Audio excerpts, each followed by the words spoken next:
بتلك الرحبات.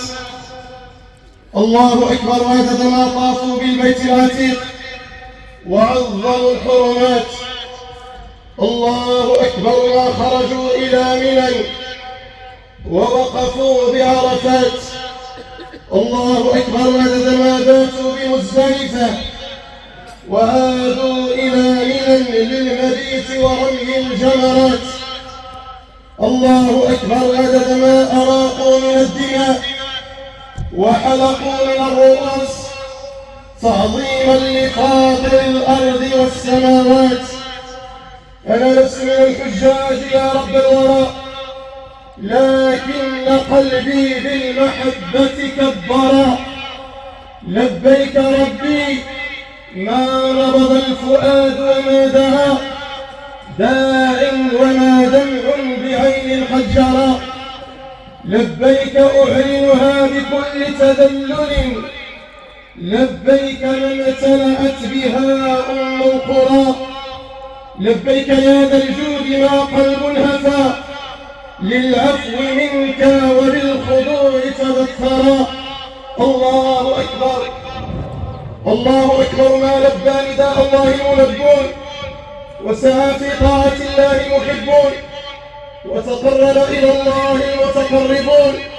الله أكبر ما ارتفعت الدعوات وسكبت العبرات وأقيلت العثرات في تلك الرحلات والبقاع الطاهرات. الله أكبر ما جدوا في المسير حتى شاهدوا الكعبة البهية.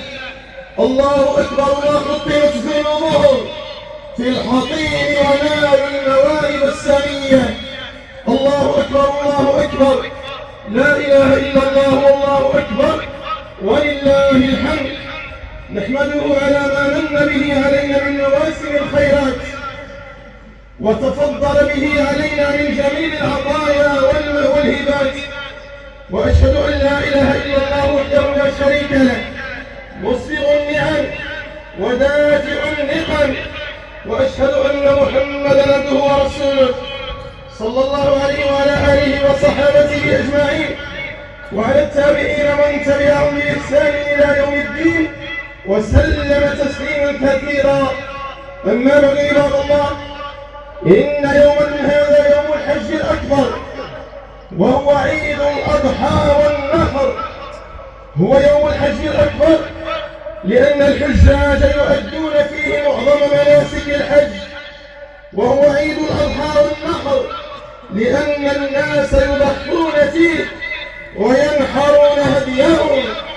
وهذه الأضاحي عباد الله هي سنة أبيكم إبراهيم ونبيكم محمد عليه الصلاة والسلام.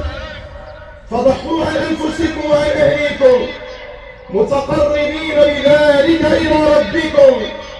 والعيد في الإسلام ليس يوم لهو ولعب وإسراف في الملذات والشهوات، بل هو مناسبة للتقرب إلى الله بسنة الأضحية التي تذكرنا بقصة أبي الأنبياء إبراهيم الخليل عليه السلام مع ولده إسماعيل، وفيها تتجلى الطاعة الكاملة لرب العالمين، وفيها تتجلى التضحية، وفيها تتجلى